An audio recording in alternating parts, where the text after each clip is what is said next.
If you ask AI what a heat wave is, you get images like that. Streets on fire. Well, in reality, it's all because of high pressure, and that typically creates sinking and warming air.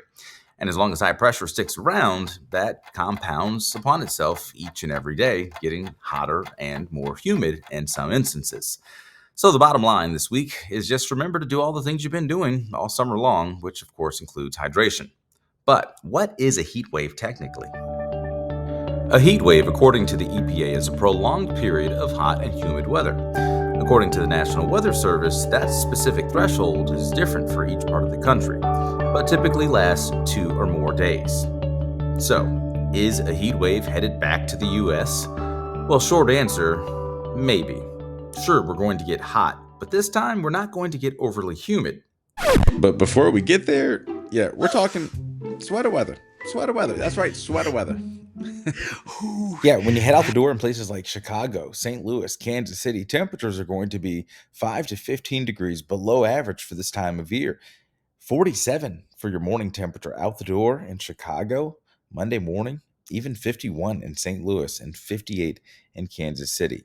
All right, so if this week is any indication how September is going to be, you can bet that we're going to have extremes. And that seems to be the new norm. I've found in my last probably decade of forecasting that we're getting wetter rainstorms, we're getting stronger hurricanes, we're getting more powerful tornadoes. I mean, even just a simple rainstorm now can produce flash flooding instantly. And so I think we're going to continue to see the trend continue of more extremes like we have this week. I mean, we're talking 40s in the morning hours on Monday and perhaps all the way right back up to 90 degrees or so by the weekend. So beginning on Wednesday, we're going to start to see this heat spread into places like Dallas, Little Rock, Memphis, Oklahoma City, and then lift north on Thursday into St. Louis, Springfield, Cape Girardeau, and even Carbondale, Illinois. All right, so these are the 850 temperatures. We're going to take it all the way through the week. And you can see as we get into Tuesday, Wednesday, the heat that's down in Texas is really going to start to spread and lift north, especially by Wednesday. Oklahoma, Arkansas, Louisiana getting in on the 90s again. And then once we get to Thursday, it lifts north into Missouri, Illinois, even spreading east farther into Alabama and Mississippi, even Tennessee as we head towards Thursday and Friday. Now, this is Saturday, according to the Euro, and you see the 90s lifting as far north as Missouri and Illinois. The GFS, a little bit more bullish, lifting in the 90s far north into the Dakotas. All right, so this is a look at the precipitation according to the American model, and as you see, we put this into motion through the entire week, and there's just not a lot happening when it comes to rainfall across the country. You'll have some rain in the Rockies and down across the southeast to start the week, but notice as we go through the week, high pressure keeping most of the eastern half of the country dry, lifting that storm track into the U.S.-Canadian border.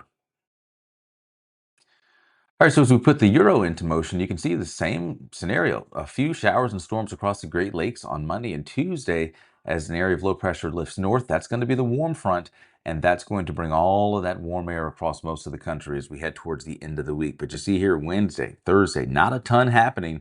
Maybe a few impulses riding off the Rockies into Kansas, but it doesn't seem like it's going to be anything too organized. The better chance of rain starts to creep up as we head towards the end of the weekend. All right, aside from the Rockies seeing rain this week, there's not going to be a ton elsewhere, maybe up across the northern Great Lakes into Kansas and maybe the Four Corners region, but a large chunk of the country is going to experience another week of dry weather, including right here in St. Louis.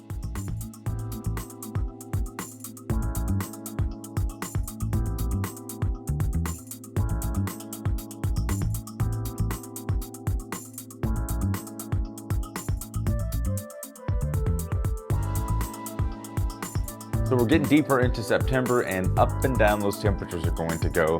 And in recent years, it seems as though the summer heat lingers later in the season. So we could be looking at perhaps an extension to those 80s and 90s even through October through a lot of the Midwest.